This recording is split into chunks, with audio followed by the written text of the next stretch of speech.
Eddie, tell us about AFLX. How are you going to go about putting your team together? Yeah, it's exciting. I'm not sure yet. I'm still undecisive of who I'm going to pick. There's a lot of great talent out there, and yeah, I never thought it would be this hard, to be honest. Coach pulling my hair out at home trying to figure out who I'm going to pick. You know, I've got a midfield that's the list is like that long. Got my backs, the list is that long. I got a small forward, like it's that small forward list. So gonna have to pick some small forward that can play up in the middle or down back or maybe in the ruck. So we'll see how we go. We saw with AFLX last year, you know, lent itself to like, you know, fast, quick players, good skills. Are those the sort of players you're looking for this year? Yeah, it is. And you know, if you look at like all the Aboriginal players around the league, they're so skillful and so talented, and yeah, you know, I've just got to pick the right players, and you know, it's such a quick game as well, so you got to be up, back, and hopefully they got some big tanks that they can run out the game, so we'll see how we go. What's it like having Sean Burgoyne as your vice captain?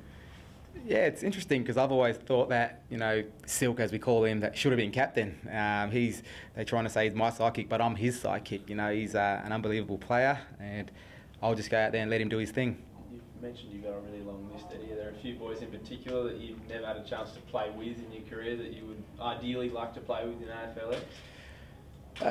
No, I'm not sure. I haven't really went into that depth yet, but we'll sit down and try to pick a few players. But it's hard, and it's going to be tough too because we've got an Indigenous camp coming up, and the draft is next Wednesday. And if they're not on my side, I'm going to get a lot of crap from the boys on the Indigenous camp. They're going to be saying, "Why didn't you pick me?" And so, yeah, I'm not sure yet. You've got to be a stronger leader than that, Ed. It's your team. I know. So I'm just going to say, listen, mate, I'm picking the team. You're not in it because of this reason. But yeah, we'll see how we go. Surely this is going to suit your team. Like, are you in it to win it?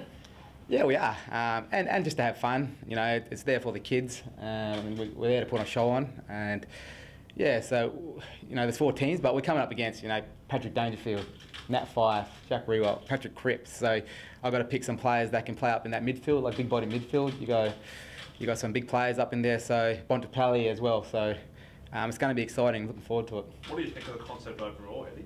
I think it's fantastic. You know, I've always had a dream about putting an Indigenous side together and playing against the best players in the AFL, and this is kind of the same, but not as big. It's a mini version of it, and it's like a dream come true. You know, if you ask anyone, I think Fife said it as well, where you know, if you wanted to play a game early on in the pre-season against the best players in the AFL, he will take that any day of the week. So I'm looking forward to it.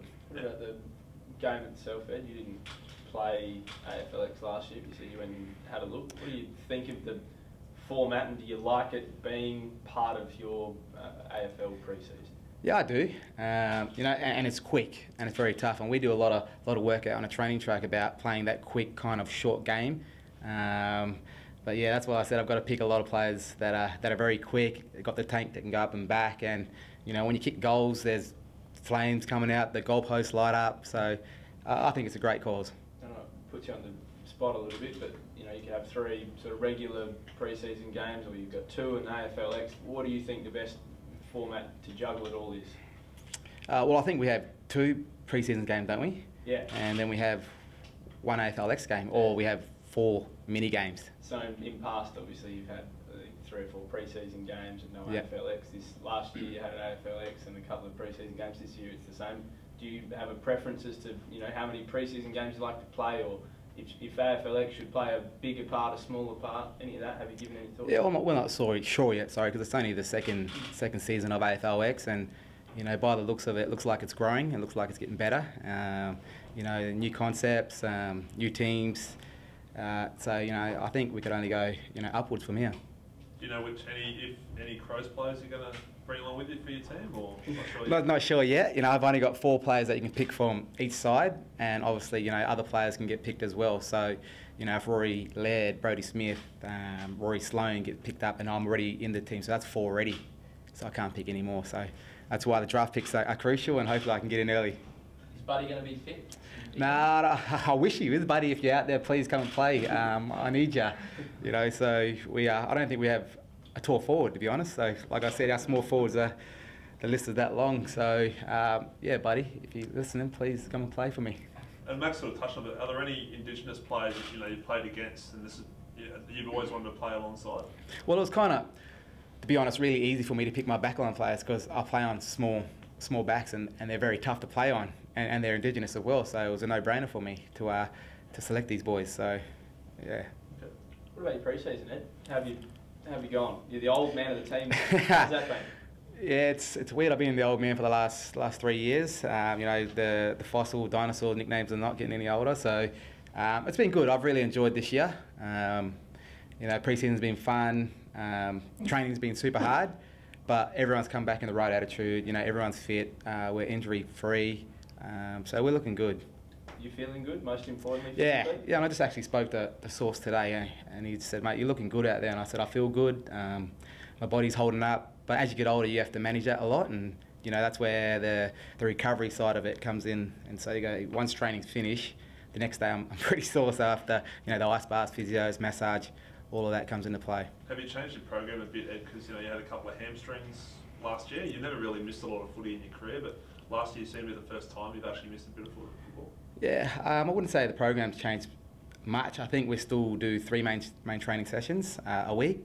But yeah, it's just more so just doing the recovery side of it, getting the treatment, seeing the physios and staying on top of it. And if you feel a little niggle in your hamstrings or the lower back, make sure you're on top of it, which I was, to be honest, I wasn't really that diligent with it last year. When you have little back issues, that tends to run down through your hamstrings and stuff. So this year I've been on top of it.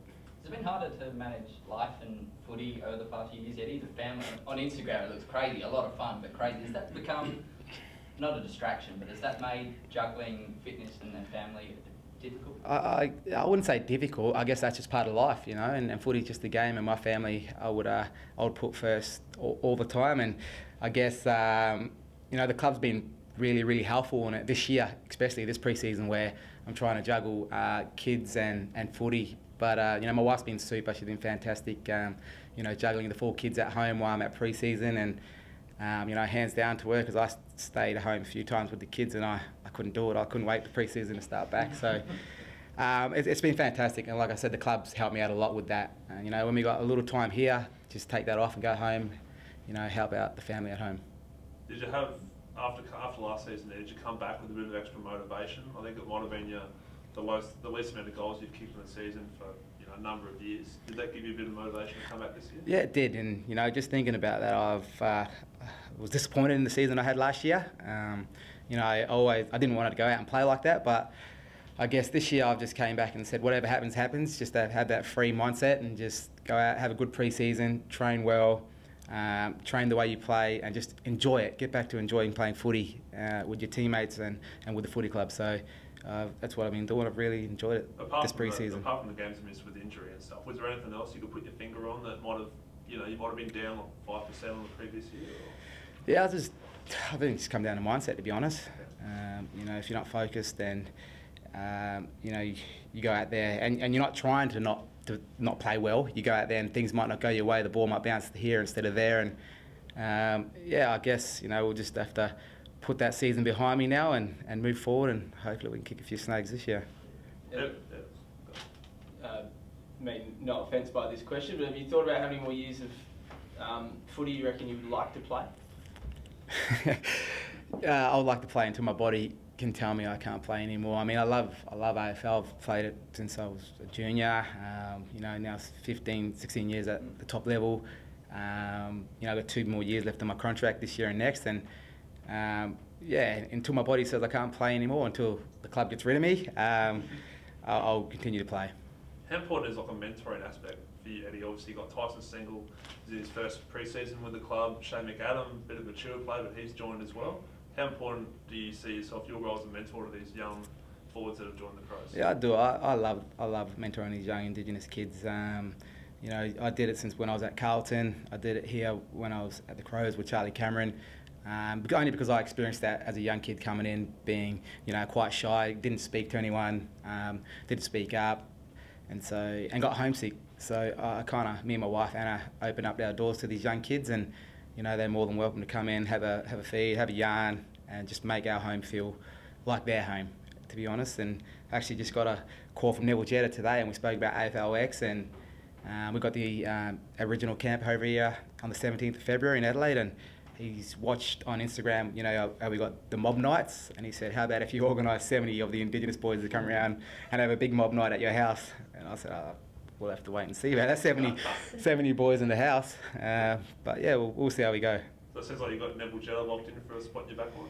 I've spoken to him, but he's had 2 shoulder recos. Oh, yeah. So he's you know, he's with the club and all that, so he's got to get the okay from the club. If he gets the okay, he's in, but it's up to Melbourne to let him play.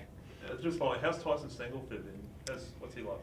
He's good. He's like and I've spoken to my wife, and he's like a walking mini spitting image of me when I was at that age. Just always smiling, double earrings in the ears, and just very cheeky. And he's fitting really well. I've still got to work on his endurance, but he's when he's got the ball, he knows how to use it, and his pressure's fantastic. So hopefully he can get a gig this year.